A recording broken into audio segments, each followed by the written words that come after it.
A beast so big it needed multiple names. This is the demon duck of doom, or the thunderbird, or the mihirung, or maybe even the demon screamer?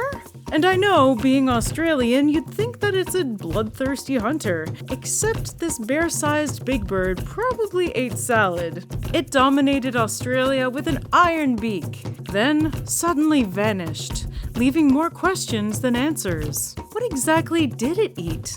What kind of bird was it? Did it ever meet humans? All mysteries. But the evidence is mounting, and now we can show you the most accurate reconstruction of these birds ever made. I'm Danielle Dufault. You're watching Animalogic, and we are rediscovering the mihirung.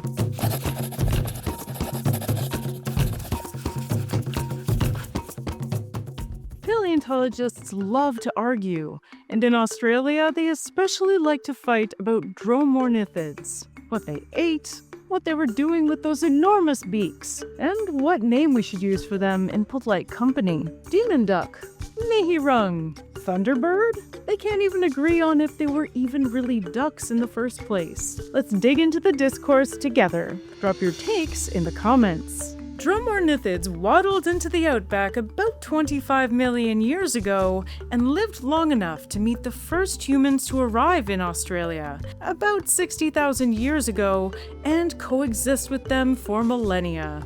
The Aboriginal Australians, the first peoples of Australia, called them mihirung paring mal, which means giant bird, and is exactly what I'd call a bird with a skull as big as a horse's. As far as we know from the footprints and bones, there were 8 species of demon ducks total. But the most famous ones, the ones people usually mean when talking about mihirungs, are the Sturgeon's thunderbird, Dromornis sturgeoni, and Geniornis newtoni. The thunderbird was one of the largest birds to have ever lived, weighing over half a ton and towering over 3 meters tall. That means they could touch a basketball hoop with their head, without jumping. They were only rivaled, or possibly bested, by the elephant birds of Madagascar, which could be over 800 kilograms. That's triple the weight of an ostrich, and roughly the size of a male polar bear.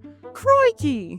Geniornis newtoni was a much more reasonable 2.5 meters tall, and about half the weight of the T-bird, so it was only about the size of a female polar bear.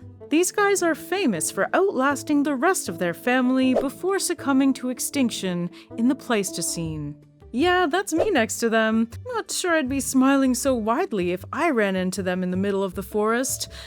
Oh, who am I kidding? Yes, I would. Exactly what or who killed them off is a huge argument in paleontology, but we'll get to that later. We all know how YouTube videos about Australian animals go. Oh, here comes Australia again with another terrifying abomination. Ooh, demon duck, so scary, right? Nope. As we'll see over and over again, Dromornithids have a way of tricking and confusing even experts. Despite their frightening looks and nickname, most scientists now agree that Dromornithids followed a strictly plant-based diet. That wasn't always the case. Early on, paleontologists thought that mihirungs must have been dangerous predators, basically Australia's version of the South American terror birds. I mean, what else could these extraordinary beaks be for? But as more and more fossils filled the museum drawers over time, scientists did what scientists do best. They updated their hypotheses based on new data.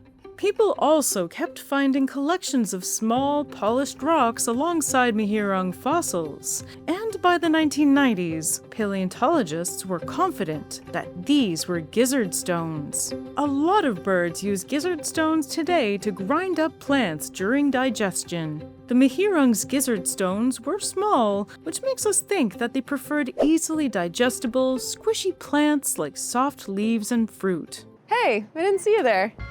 You know, summer's coming, and we're all getting ready to gather around the grill and enjoy some delicious meals. Some of the things that I love to eat around the grill, I love grilled mushrooms, I love peppers, and obviously, Beyond Meat. Like that. Not everybody here is a vegan, so some people do have questions about plant-based foods based on claims that they've seen online. So, I looked into it, and we're here today to bust some myths.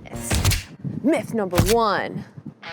Plant-based foods are ultra-processed and they're full of chemicals. That means they're bad for you. Not all processed foods are created equal, and plant-based foods made with clean label product certified ingredients are not the same as processed animal products or pastries or even candies. Some people will say that plant-based meat is filled with mystery products, but when you actually look at the label, it's a lot less dramatic than that. It's just plant-based ingredients. So, myth busted. Myth number 2, plant-based meats are full of sodium. The new Beyond Beef and Beyond Burger patties have only about 14% of your daily value of sodium. Some people compare the sodium content of a Beyond Meat product to that of an unseasoned piece of meat. Now that's not an apples to apples comparison, because most people aren't eating unseasoned meat, and seasoning has, salt. So, myth busted. I know what you eat is your personal choice, so I don't want to tell you what to eat. But I do want to tell you why I eat Beyond Meat and why I share it with all my friends. Besides being animal friendly, the number 1 reason is because it's delicious. And that makes it great for everyone.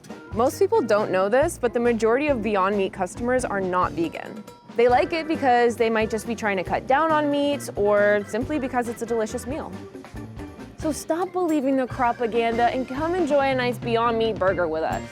Gizzard stones are a great clue, but aren't a slam dunk that an animal is an herbivore. American alligators, for example, have them too, because they swallow rocks to weigh their bodies down during dives. Quickest way to the bottom, sink like a rock. The other useful part of a bird, in terms of figuring out what it eats, is the shape of its beak.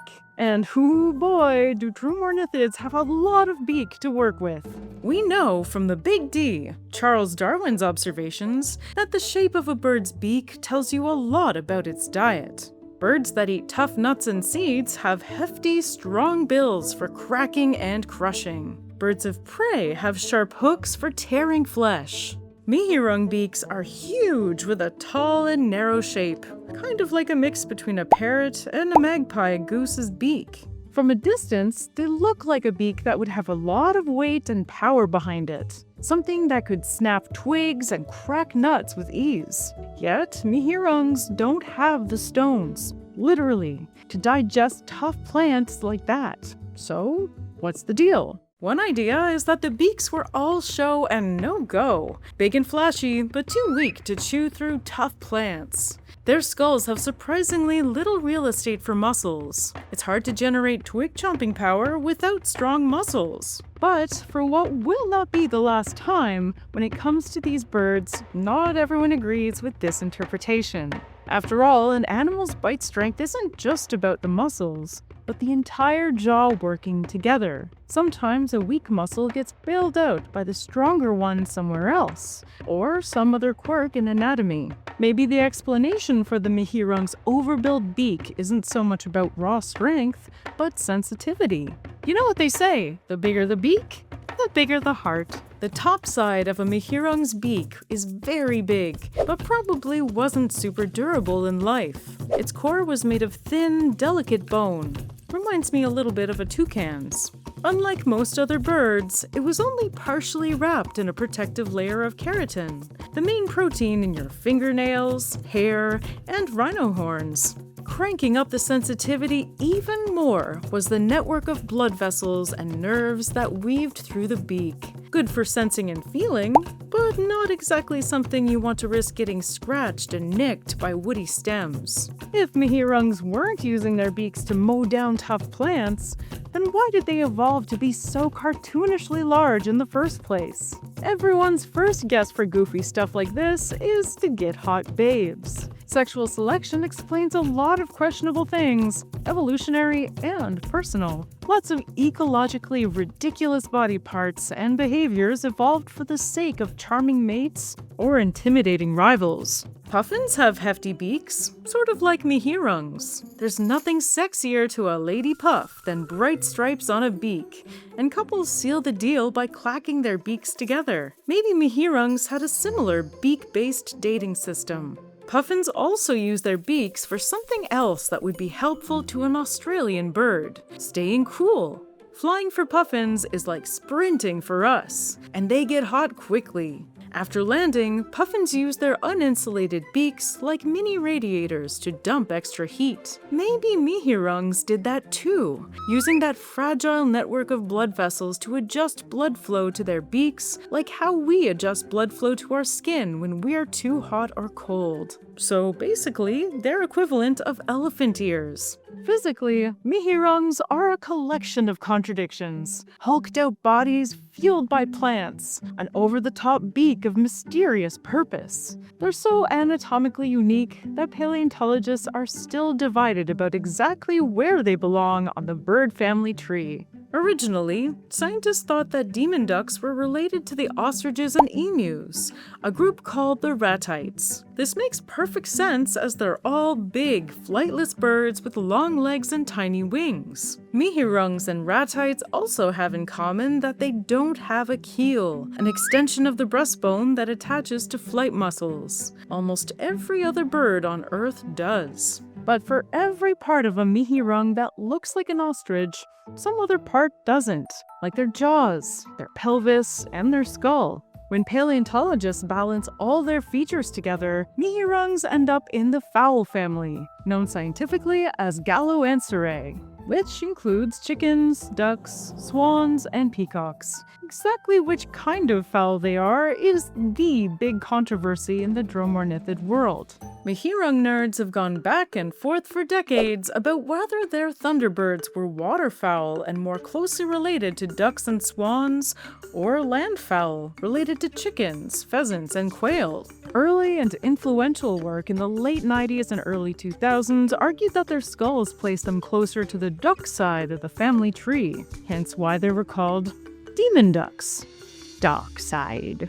A 2021 study disagreed, saying that mihirungs were more chickeny based on how their nerves wired into their brains. That was followed a year later by an analysis of mihirung eggshell proteins, which suggests that mihirungs weren't ducks and weren't chickens, but actually a part of a third, more ancient lineage. This sort of back and forth, and we skipped over a lot of it, is super normal in paleontology. There aren't that many fossils around, and fossils always give incomplete information. Different people have different interpretations and opinions about how to fill in the gaps left by fossils. And that's how we get demon ducks, chickens, and neithers. Currently, the mihirung world is quacking and clucking with anticipation. They're in the middle of a mini fossil renaissance, and since fossils are rare, every new discovery has the potential to shift the narrative of a species.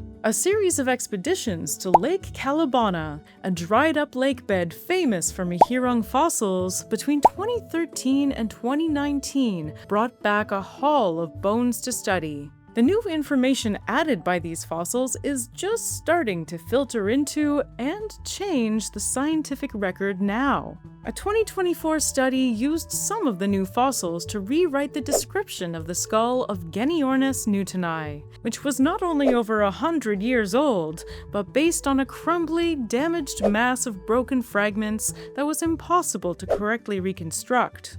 These fossils help them recreate the most up-to-date and accurate reconstruction of the Geniornis newtoni skull, created by our friend Jacob Blockland.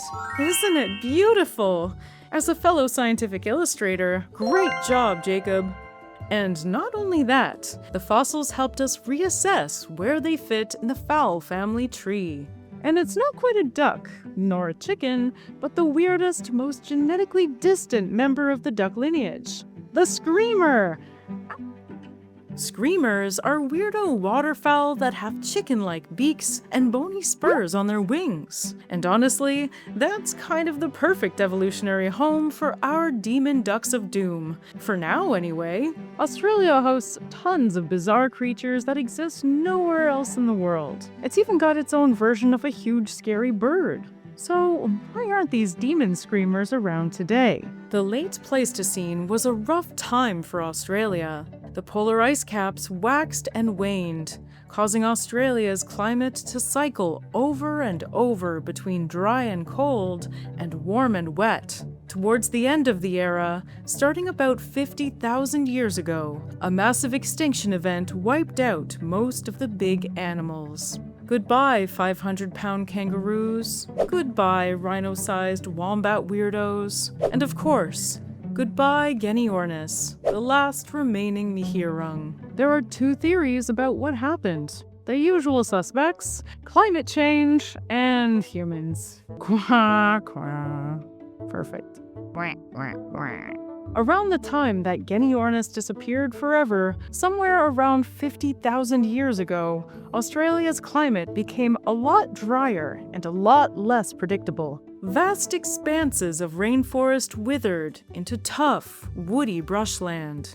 As the landscape changed, our favorite demons would have struggled to find enough soft, watery plants to fuel their hulking bodies. This version of the demon duck story ends with them wasting away to starvation. Pushed into smaller and smaller areas, like the ends of lakes and rivers, the mihirungs would also be exposed to their major existential threat. Us. Like, not me specifically, but human. Until not long ago, the idea that humans killed off the mihirungs was on shaky ground, because quite simply, there wasn't any proof. No bones with knife marks, old traps, or other clues that humans hunted them. But then, in 2016, a study rocked the mihirung world with evidence that humans literally ate demon ducks for breakfast. Fossilized eggshells, charred and blackened on one side, as if they'd been cooked on a campfire. This was big news, and immediately controversial. In fact, the charred eggshell research had already been rebutted, or I guess pre-butted, by a different study published less than a month earlier. The pre-rebuttal basically argued that the fossil eggs were too small to belong to a demon duck.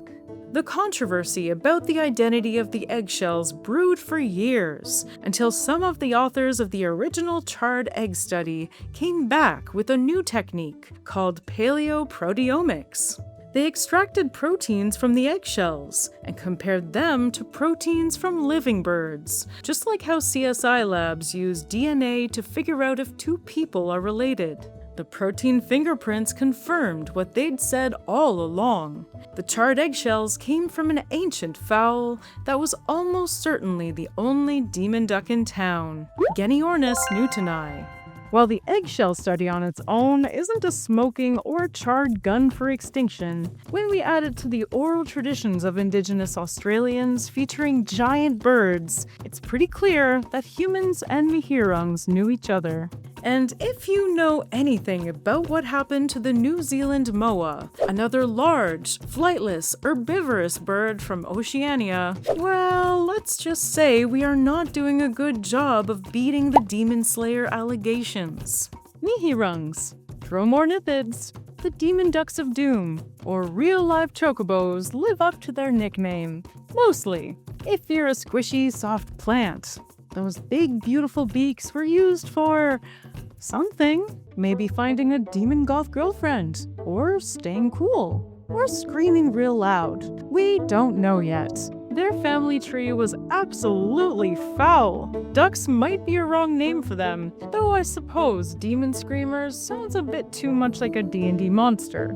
Sounds like pretty cool to me. And speaking of monsters, we don't know who the ultimate villain of their story really even was. But the best thing about all these unsolved mysteries is that we're still looking for answers. Oh, also, if you're interested in learning more about screamers of a demonic persuasion, then perhaps consider joining a fossil dig site in Australia. I've joined a lot of dig sites, and it's always a good time. Trust me. Final question for you guys. Is it work or is it que? Fight. So, what should we talk about next? Please let me know in the comments, and don't forget to subscribe for new episodes every week. Thanks for watching. See ya! It's been fun drawing for you all again. Toodaloo!